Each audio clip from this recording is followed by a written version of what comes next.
कभी कभी इंसान हारता इसलिए नहीं है क्योंकि उसमें काबिलियत नहीं होती, बल्कि इसलिए क्योंकि वो खुद को एक आखिरी मौका देना भूल जाता है। और शायद आज की ये वीडियो मेरे YouTube सफर की सबसे इम्पोर्टेंट वीडियोस में से एक है, क्योंकि आज मैं आपसे सिर्फ अपने YouTube चैनल के बारे में बात नहीं करने वाली। आज मैं आपको अपनी 6 साल की पूरी YouTube जर्नी के बारे में बताने वाली हूँ। 6 साल, हाँ, पूरे 6 साल से मैं YouTube पर काम कर रही हूँ। इन 6 सालों में मैंने बहुत कुछ सीखा है। कई चैनल्स बनाए, कुछ चैनल्स पर काम किया, कुछ चैनल्स बाद में डिलीट भी कर दिए। कभी व्यूज आए, कभी नहीं आए। कभी कभी लगा कि अब यूट्यूब समझ आ गया है, और फिर यूट्यूब ने ऐसा कुछ सिखाया कि लगा अभी तो बहुत कुछ सीखना बाकी है। लेकिन शायद यही यूट्यूब है। यहाँ सिर्फ वीडियोस बनाना नहीं पड़ता, यहाँ आपको बार बार खुद को इम्प्रूव करना पड़ता है। और आज मैं अपनी इस पूरी लर्निंग को लेकर एक बार फिर शुरुआत कर रही हूँ। फिलहाल मेरे पास 3 YouTube चैनल्स हैं। इनमें से एक चैनल पर करीब 17,000 सब्सक्राइबर्स हैं। लेकिन जिस चैनल की बात मैं आज कर रही हूँ वो मेरे लिए थोड़ा ज्यादा स्पेशल है, क्योंकि इस चैनल पर मैं पहले भी काम कर चुकी हूँ। ये चैनल पहले मोनिटाइज था, मतलब मैंने यहाँ तक पहुँचने के लिए भी बहुत मेहनत की थी। लेकिन कुछ समय पहले इस चैनल का मोनिटाइजेशन चला गया, और ऑनेस्टली ये मेरे लिए आसान नहीं था, क्योंकि जब आप किसी चीज पर लंबे समय तक मेहनत करते हो और फिर अचानक आपको पीछे जाना पड़ता है, तो मन में बहुत सारे सवाल आते हैं। क्या फिर से शुरुआत करनी चाहिए? क्या इतनी मेहनत दोबारा करनी चाहिए? क्या अब भी कुछ हो सकता है, या फिर बस छोड़ देना चाहिए? डीमोनेटाइजेशन के बाद मैंने करीब 1 महीने तक इस चैनल पर कोई वीडियो अपलोड नहीं की। शायद मुझे थोड़ा समय चाहिए था, लेकिन उस दौरान एक बात मेरे दिमाग में लगातार चलती रही। अगर मैंने इतनी चीजें YouTube पर सीख ली हैं, तो क्या मैं एक बार फिर कोशिश नहीं कर सकती?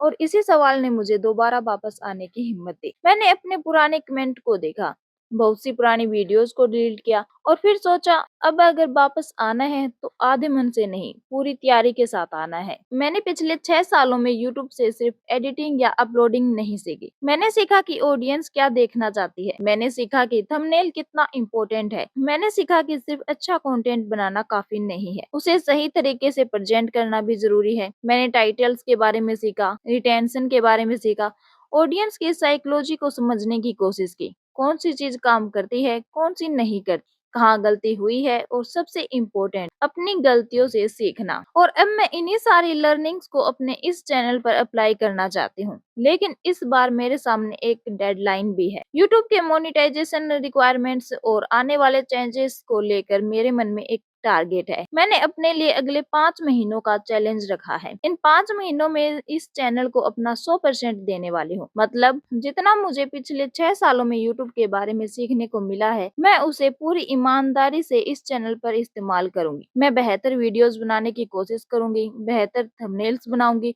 बेहतर टाइटल्स पर काम करूंगी, ऑडियंस को समझने की कोशिश करूंगी, और सबसे ज्यादा कंसिस्टेंट रहने की कोशिश करूंगी। लेकिन मैं आपसे एक बात पहले ही क्लियर कर देना चाहती हूँ। मैं ये नहीं कह रही कि 5 महीनों में मेरा चैनल जरूर मोनेटाइज हो जाएगा। मैं कोई गारंटी नहीं दे सकती, क्योंकि YouTube पर फाइनल रिजल्ट सिर्फ हमारी मेहनत से डिसाइड नहीं होता। ऑडियंस रिस्पॉन्स भी मैटर करता है, कंटेंट की परफॉर्मेंस मैटर करती है, और बहुत सारी चीजें हमारे कंट्रोल से बाहर भी होती हैं। लेकिन एक चीज मेरे कंट्रोल में है, मेरी मेहनत। और इस बार मैं उस मेहनत में कोई कमी नहीं छोड़ना चाहती। शायद आप सोच रहे होंगे, अगर 5 महीने बाद भी नहीं हुआ तो ऑनेस्टली मैंने खुद से एक डिसीजन लिया है। अगर इन 5 महीनों में मैंने अपनी पूरी कोशिश कर दी, अपनी सारी लर्निंग लगा दी, पूरी कंसिस्टेंसी के साथ काम किया, और उसके बाद भी मुझे लगा कि मैं इस चैनल को उस लेवल तक नहीं ले जा पा रही हूँ जहाँ मैं जाना चाहती हूँ, तो शायद मैं YouTube छोड़ने का डिसीजन ले लूंगी। ये बात बोलना मेरे लिए आसान नहीं है, क्योंकि 6 साल सिर्फ एक नंबर नहीं होते। 6 साल में मेमोरीज होती हैं, फेलियर्स होते हैं, सक्सेस होती है, लोगों के कमेंट्स होते हैं, कुछ ऐसे मोमेंट्स आते हैं जिन्हें आप कभी नहीं भूलते। और सबसे बड़ी बात, उन 6 सालों में आपकी जिंदगी का एक हिस्सा यूट्यूब बन जाता है। इसलिए 5 महीने मेरे लिए सिर्फ एक चैलेंज नहीं है, ये शायद मेरे लिए एक फाइनल सीरियस अटेम्प्ट है। मैं इस बार सिर्फ ये देखने के लिए काम नहीं कर रही कि व्यूज कितने आते हैं। मैं ये देखने के लिए काम कर रही हूँ कि मैं अपनी सारी लर्निंग्स को प्रैक्टिकली कितना यूज कर सकती हूँ। मैं कितनी बेहतर क्रिएटर बन सकती हूँ। मैं कितनी अच्छी वीडियोस बना सकती हूँ और क्या मैं अपनी पुरानी मिस्टेक्स को रिपीट किए बिना आगे बढ़ सकती हूँ। और अगर आप भी किसी चीज में फेल हुए हैं तो शायद आप मेरी बात समझ पाएंगे। कभी कभी हमें लगता है कि एक फेलियर का मतलब सब खत्म, लेकिन शायद फेलियर का मतलब ये नहीं होता कि जर्नी खत्म हो गई। कभी कभी फेलियर सिर्फ ये बताता है कि जिस तरीके से हम कर रहे थे उसे बदलने की जरूरत है।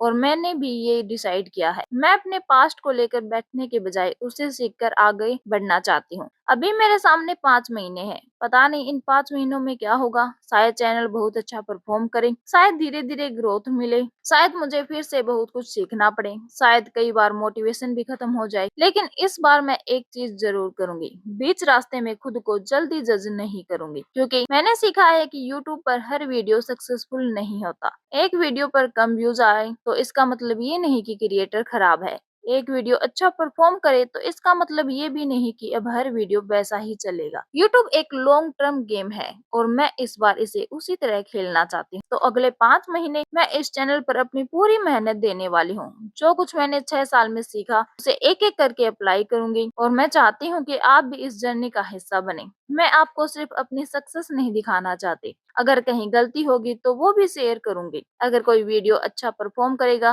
तो उसकी खुशी भी आपके साथ शेयर करूंगी, और अगर कोई वीडियो नहीं चलेगा तो उससे मैंने क्या सीखा वो भी बताऊंगी, क्योंकि शायद यही इस जर्नी की सबसे बड़ी बात होगी। हम रिजल्ट को कंट्रोल नहीं कर सकते, लेकिन अपनी कोशिश को जरूर कंट्रोल कर सकते हैं। और आज से मैं फिर से शुरुआत कर रही हूँ, 6 साल का एक्सपीरियंस लेकर, अपनी गलतियों की लर्निंग लेकर और अपनी सारी मेहनत लेकर, और सिर्फ एक उम्मीद लेकर कि इन 5 महीनों के बाद जब भी मैं पीछे मुड़कर देखूं तो मुझे कम से कम ये रिग्रेट न हो कि काश मैंने पूरी कोशिश की होती। मैं चाहती हूँ कि 5 महीने बाद चाहे रिजल्ट जो भी हो, मैं खुद से ये कह सकूं मैंने अपना 100% दिया था, और शायद मेरे लिए यही सबसे बड़ी जीत होगी। तो अगर आप इस जर्नी में मेरे साथ रहना चाहते हैं तो इस चैनल को सिर्फ एक यूट्यूब चैनल की तरह मत देखिएगा, इसे मेरी कमबैक जर्नी समझिए। देखते हैं अगले 5 महीनों में क्या होता है। मैं पूरी कोशिश करूंगी और इस बार रुकूंगी नहीं जब तक अपनी पूरी कोशिश ना कर लूं। और इस बार मैंने अपने लिए सिर्फ एक टारगेट नहीं रखा, मैंने अपने लिए एक पूरा सिस्टम बनाया है, क्योंकि मैंने पिछले 6 सालों में एक बात बहुत अच्छी तरह समझी है, सिर्फ ज्यादा वीडियोस अपलोड करने से ग्रोथ नहीं आती। आपको हर वीडियोस के बाद ये देखना पड़ता है कि आखिर हुआ क्या, लोगों ने वीडियो पर क्लिक क्यों नहीं किया, कहाँ जाकर वीडियो छोड़ दी, किस टॉपिक पर ज्यादा इंटरेस्ट आया, किस थंबनेल ने लोगों का अटेंशन लिया, और कौन सी चीज ऐसी थी जिसे अगली वीडियो में बेहतर किया जा सकता है।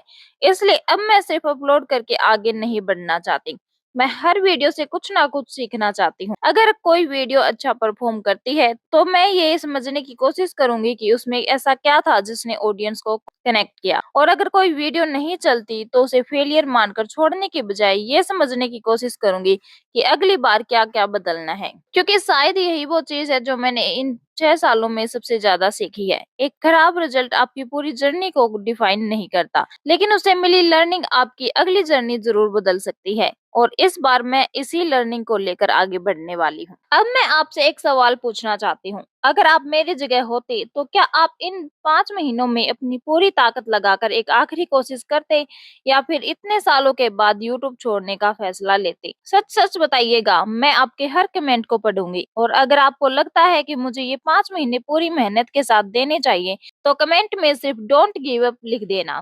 शायद आपके एक कमेंट से मुझे वो मोटिवेशन मिल जाए जिसकी मुझे इस जर्नी में सबसे ज्यादा जरूरत है। मिलते हैं अगली वीडियो में, और तब तक देखते हैं मेरी इस कमबैक जर्नी में आगे क्या होता है।